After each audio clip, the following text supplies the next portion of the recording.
Et bonjour, on se retrouve aujourd'hui pour un petit projet du dimanche. On va transformer un ancien bougeoir en lampe originale. C'est parti. Alors pour ça vous aurez besoin de notre futur abat-jour reconverti, quelques raccords en cuivre, quelques bouchons en téflon, quelque chose pour lier la base et le reste de notre réseau électrique, une ampoule qui viendra se mettre dans le futur abat-jour, du câble pour venir faire l'intérieur du réseau, parce que il nous faut aussi ceci et ce sera un peu court en fil. Du coup, on va devoir le raccorder avec notre fil blanc. Bien sûr, du cuivre,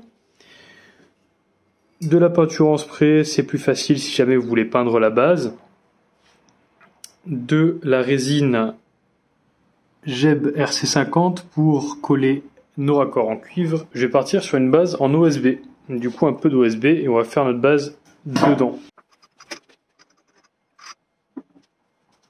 Alors, comme vous pouvez le constater, j'ai un peu de rouille et pas mal de poussière, du coup je vais venir gratter tout ça avec une brosse pour enlever la peinture qui s'écaille et rajouter une nouvelle couche.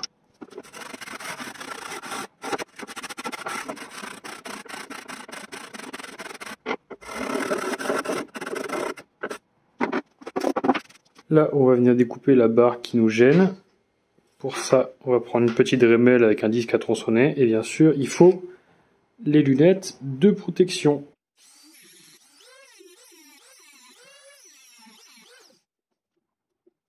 Voilà, pas la peine d'aller jusqu'au bout en découpant avec le disque à tronçonner. Il faut juste fragiliser le métal. Et comme c'est du métal assez mou, on va dire, après ça part tout seul avec une pince. On va venir poncer un petit peu pour éviter de se blesser.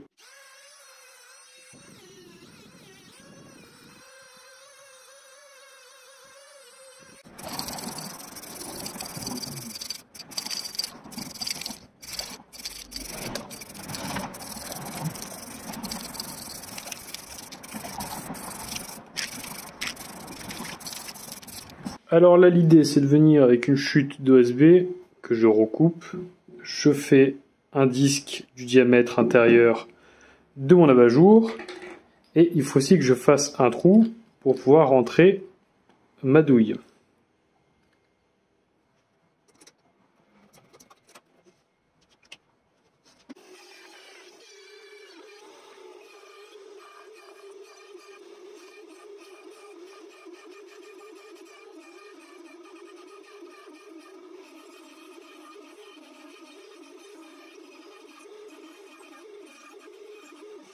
Bon, je l'ai coupé un peu plus que mes marques pour avoir un peu de la marge parce que on peut poncer mais on peut pas remettre de la matière.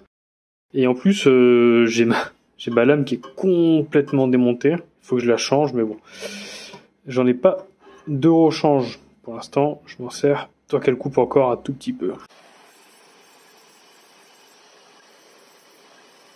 Bon, ce n'est pas un rond parfait, mais c'est pas grave parce que ça ne se verra pas, vu que ce sera à l'intérieur de mon abat-jour. Il est quand même vachement épais, du coup je vais essayer de le couper dans mon étau avec une scie à main pour voir si je peux désépaissir un peu tout ça.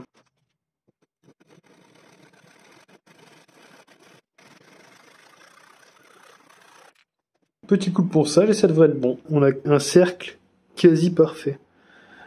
Alors je l'ai aminci parce que sinon je pouvais pas passer ma douille. Là, ça va être déjà limite. Je pense que je vais coller la bague qui vient par-dessus. Alors, le petit problème que j'ai, c'est que ma douille est en diamètre 40. Bien entendu, cette machine n'est pas du tout faite pour aller jusqu'à 40. C'est 13 maximum. Du coup, on va voir ce que ça donne. On va y aller doucement, hein.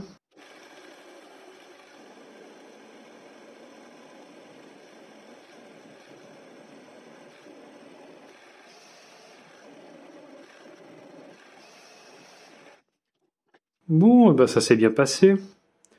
Alors pourquoi j'ai tenté avec un 40? Parce que l'OSB c'est plein de petits bouts de bois qui sont agglomérés ensemble. Du coup, j'ai moins peur au niveau des fibres et tout que du pain ou un bois dur.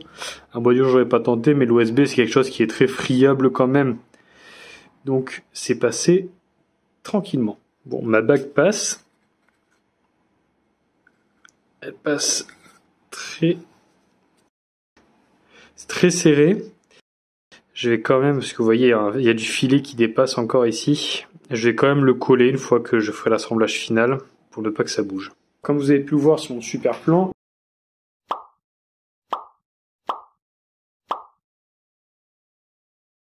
l'idée c'est avec mon cuivre de venir faire une sorte de U très allongé, on va dire, pour faire le contour de ça. Du coup, on va utiliser cet outil qui peut s'apparenter, je suis tout à fait d'accord, à un outil de tortue. Mais non, c'est fait pour tordre le cuivre. Alors c'est moins pratique qu'une cintreuse à galets parce qu'il y a un seul diamètre et au moins c'est à main et c'est quelque chose de normé, on va dire, pour les plombiers. Vous avez une gorge qui vient prendre le diamètre du tube et de ce côté-là, vous avez ce qui va venir écraser le tube, enfin cintrer le tube sans que ça écrase le tube de cuivre. Pour utiliser cet appareil, hop, il n'y a rien de plus simple.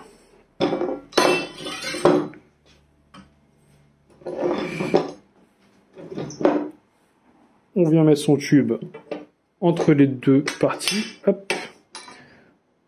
On vient mettre voilà, le petit crochet. Je laisse un peu de marge parce que j'ai pas les mesures totales encore. Voilà, là ça m'a l'air pas mal. Et je vais venir le cintrer.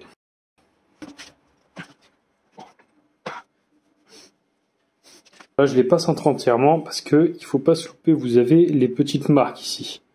Mais sur des produits qui sont en entrée de gamme comme ça, j'ai pas trop confiance, du coup je préfère prendre mon temps et vérifier étape par étape si j'ai bien 90 degrés sur mon tube. J'ai réussi à plier mon tube après quelques difficultés, mais ça me donne un résultat plutôt satisfaisant et au moins je peux voir où est-ce que je peux faire la deuxième courbure, où est-ce que ça va me plaire. Je pense la faire ici pour avoir le pied en dessous après, ne pas avoir quelque chose de trop long.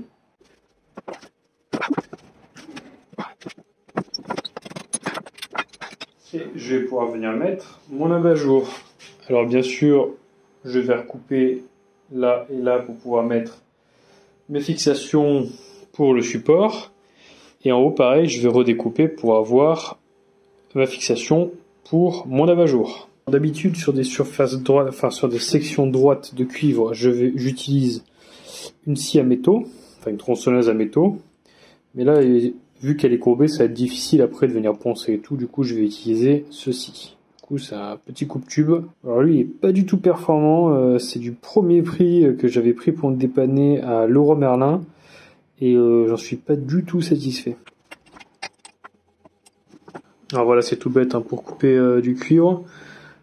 On vient serrer, on tourne. Vous voyez que là, ça commence à marquer. Et ça fait une entaille de plus en plus profonde. Donc à chaque fois, vous faites des tours. Voilà, vous tournez, et puis ainsi de suite.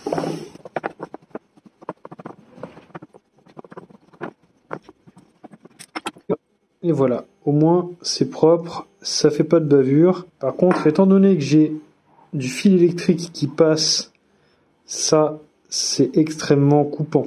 Du coup, c'est dangereux avec le frottement. Pour remédier au bord comme ceci, j'ai le petit ébaveur Virax. On vient, on met, hop, et on tourne. Et là, on n'a plus à l'intérieur, je peux passer mon doigt sans me couper. Alors après, là, les petits découpes que je fais, j'ai pas vraiment de mesure parce que c'est selon le sens artistique de chacun. Mais là, j'essaie de faire quelque chose d'à peu près symétrique. Voilà. Donc là, je vois que je suis à 11. Ici, je suis à 11. Du coup, je vais essayer de reprendre 11. Et pareil, on vient couper sur la marque avec notre petit coupe-tube.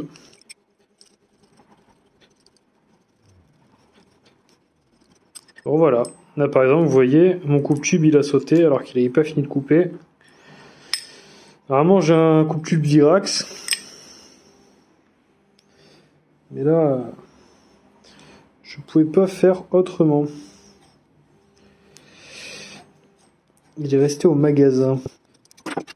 Et voilà, on a quelque chose d'à peu près symétrique.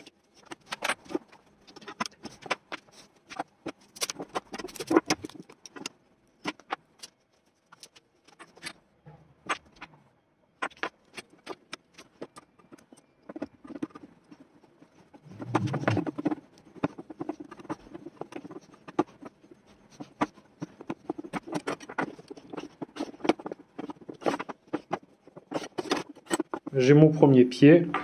Bien sûr, il va y avoir un deuxième ici qui vont relier la base et après un petit capuchon.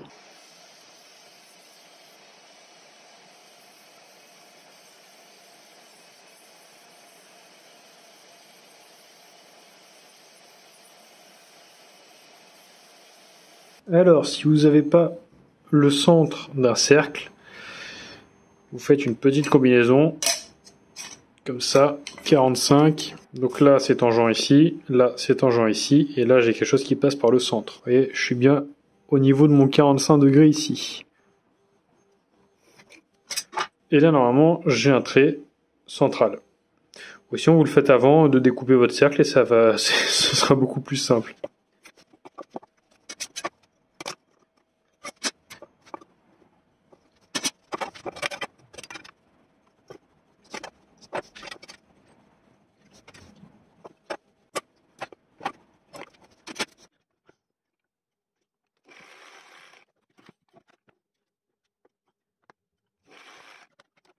Alors, ce qui va se passer, là, je vais faire un premier trou pour pouvoir faire mes raccords avec mes deux câbles électriques. Donc, mon câble, on va dire, avec une gaine tissu à l'extérieur qui sera pour la décoration. Et mon câble simple qui sera pour l'alimentation. Du coup, j'ai percé un assez gros trou pour pouvoir mettre soit des sucres, soit soudés.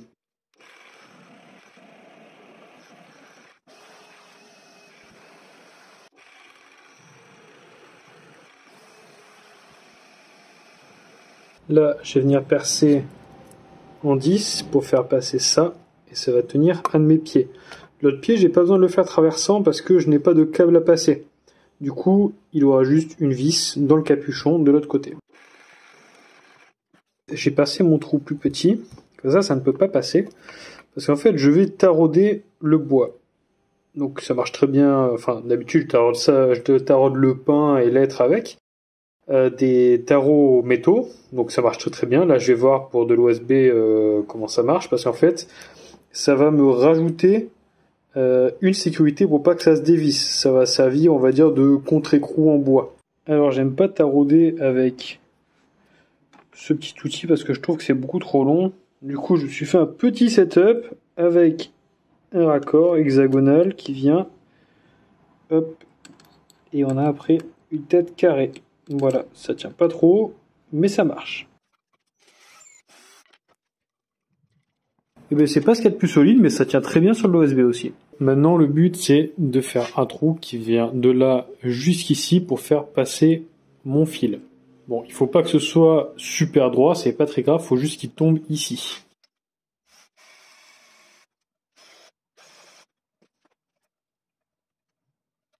Il me reste plus qu'à poncer pour enlever les traces et les écritures que j'ai ici, et après à le vernir.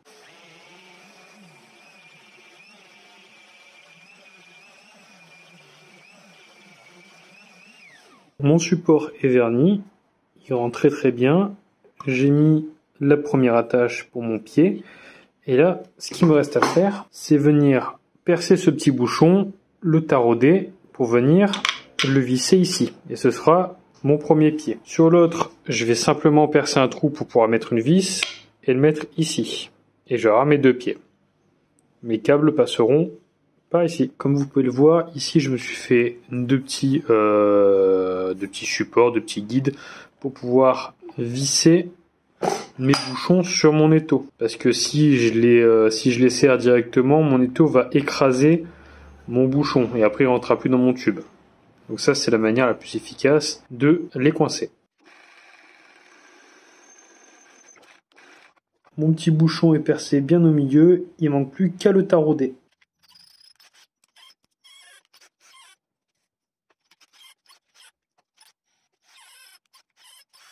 Maintenant, on va percer l'autre bouchon. Voilà, j'ai mes deux petits bouchons. Donc il y en a un qui est taraudé et l'autre qui va simplement accueillir une vis. Je vais les fixer sur mon support et après il n'y aura plus qu'à coller l'ensemble.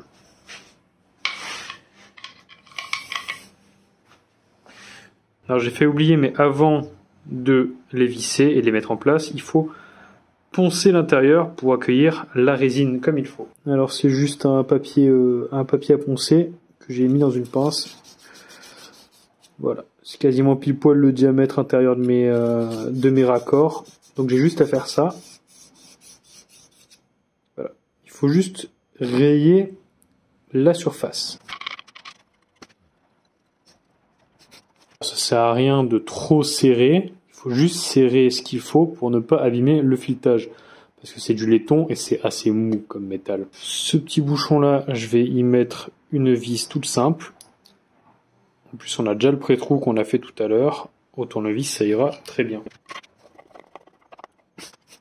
Maintenant que tout ça est fait, il me faut juste que je prépare mes autres pièces en cuivre, que je les ponce intérieurement et extérieurement.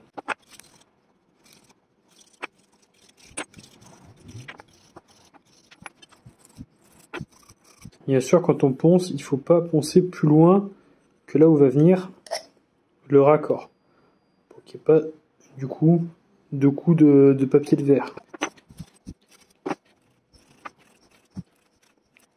Pour la longueur du fil, il suffit juste d'estimer à peu près le trajet que mon fil va faire. En prenant un peu de marge, bien sûr, pour pas être embêté. Du coup, je vais partir sur ça. Ça me paraît largement assez. On n'oublie pas d'ébavurer chaque côté pour éviter les coupures et du coup les risques d'électrocution. J'ai percé un autre capuchon pour pouvoir mettre ça. C'est là où va venir ma douille. Donc je vais venir le visser d'un côté et venir visser ça de l'autre. Mon câble va passer et il va se connecter à la douille. Je vais venir mettre un point de colle sur mon filetage pour être sûr d'éviter tout risque que ça se dévisse. Je vais faire passer le câble avant de le visser à fond. Je vais commencer à monter la douille directe avec ça, comme ça, j'aurai pas de surprise si jamais je suis un peu à court de câble. On fait bien attention à ce que cette petite vis soit dévissée, sinon elle va abîmer le pas.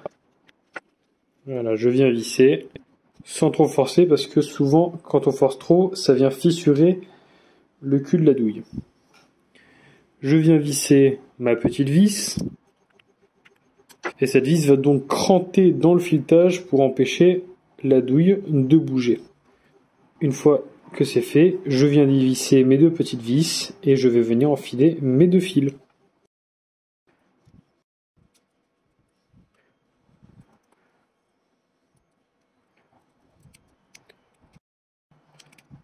Alors, ce qu'il faut éviter, c'est qu'il y ait du fil qui dépasse ou alors qu'il y ait un petit brin qui soit sorti du lot et qui pourrait faire court-circuit si vous en avez deux de chaque côté. Mais bon, là, pas de souci. Je me mets bien à fleur de ma gaine pour éviter toute mauvaise surprise. On tire un peu dessus pour voir si c'est bon, pas de souci. Et là, je peux rentrer dans mon cul de douille. Voilà, maintenant j'ai plus qu'à assembler un par un mes éléments en cuivre de ma lampe. Alors c'est le plus embêtant dans cette méthode parce que vu que j'utilise de la résine, je suis obligé de faire passer mes éléments par mon câble en fait. Donc du coup ça risque de faire des traces de résine Du coup, on va s'en mettre plein les doigts. Donc, je vous conseille de porter des gants. Voilà, j'ai ma résine. Et là, on va commencer à assembler. Du coup, on va commencer par un petit bout comme ça.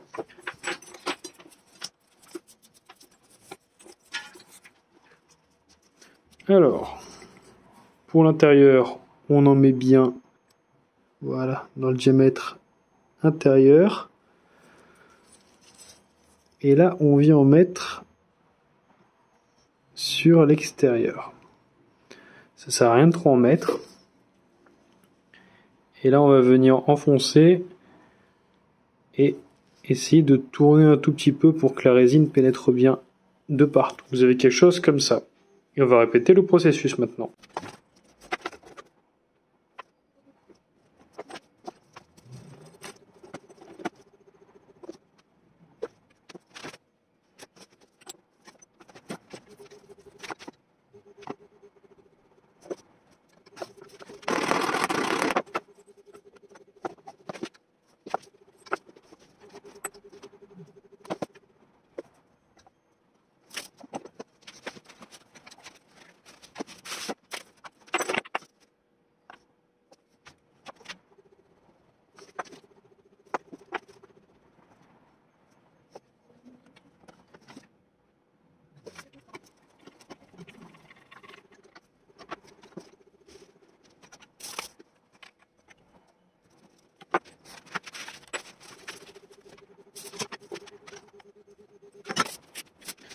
On a quelque chose comme ça. Ça commence à ressembler à une lampe.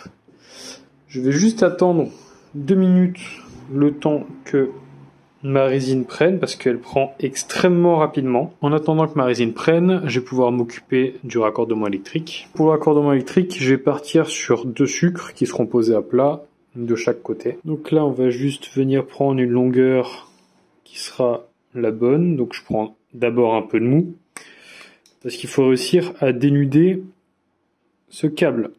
Sauf que le problème, c'est que c'est pas un câble rond, c'est un câble ovale. Du coup, les pinces qui dénudent de d'habitude ne marchent pas dans ce cas-là. Du coup, il faut faire attention à ne pas abîmer les câbles. C'est pour ça que je prends un peu de marge, comme ça, je viens les dénuder à la main.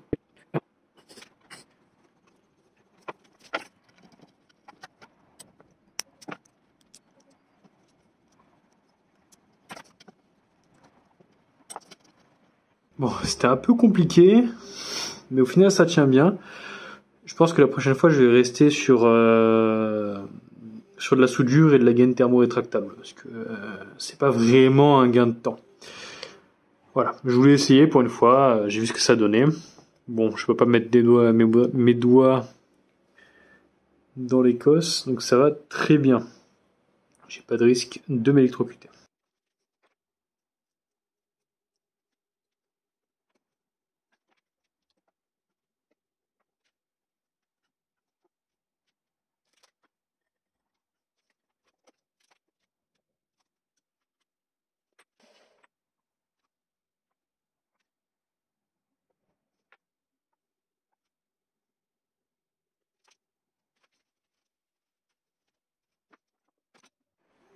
Et voilà, vous avez maintenant une lampe originale et que personne n'a.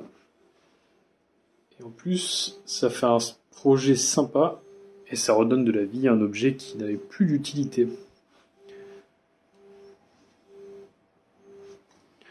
Je vais vous l'allumer.